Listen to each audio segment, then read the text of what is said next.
Naaman healed of leprosy. Now Naaman was commander of the army of the king of Aram. He was a great man in the sight of his master and highly regarded, because through him the Lord had given victory to Aram. He was a valiant soldier, but he had leprosy. Now bands from Aram had gone out and had taken captive a young girl from Israel, and she served Naaman's wife. She said to her mistress, "If only my master would see the prophet who is in Samaria, he would cure him of his leprosy." Naaman went to his master and told him what the girl from Israel had said. "By all means, go," the king of Aram replied. "I will send a letter to the king of Israel." So Naaman left, taking with him 10 talents of silver, 6,000 shekels of gold, and 10 sets of clothing. The letter that he took to the king of Israel read, "With this letter, I am sending my servant Naaman to you so that you may cure him of his leprosy." As soon as the king of Israel read the letter, he tore his robes and said, "Am I God? Can I kill and bring back to life? Why does this fellow send someone to me to be cured of his leprosy? See how he is trying to pick a quarrel with me." When Elisha the man of God heard that the king of Israel had torn his robes, he sent him this message, "Why have you torn your robes? Have the man come to me, and he will know that there is a prophet in Israel." So Naaman went with his horses and chariots and stopped at the door of Elisha's house. Elisha sent a messenger to say to him, "Go, wash yourself 7 times in the Jordan, and your flesh will be restored, and you will be cleansed." But Naaman went away angry and said, "I thought that he would surely come out to me and stand and call on the name of the Lord his God, wave his hand over the spot and cure me of my leprosy.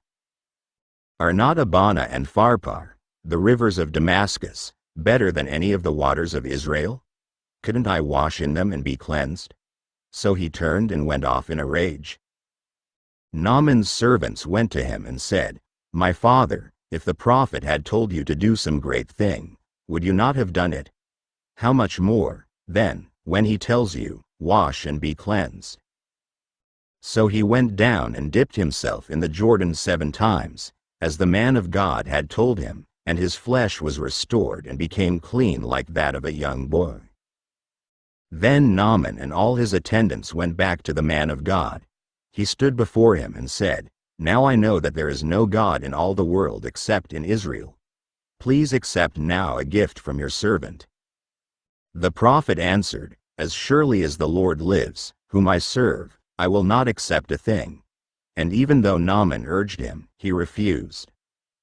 "If you will not," said Naaman, "please let me, your servant, be given as much earth as a pair of mules can carry, for your servant will never again make burnt offerings and sacrifices to any other god but the Lord. But may the Lord forgive your servant for this one thing.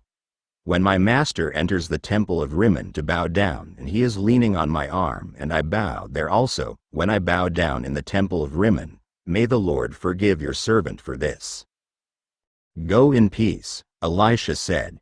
After Naaman had traveled some distance, Gehazi, the servant of Elisha the man of God, said to himself, "My master was too easy on Naaman, this Aramean, by not accepting from him what he brought.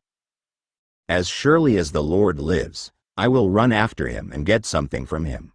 So Gehazi hurried after Naaman. When Naaman saw him running toward him, he got down from the chariot to meet him. "Is everything all right?" he asked.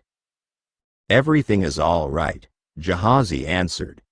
"My master sent me to say, 2 young men from the company of the prophets have just come to me from the hill country of Ephraim.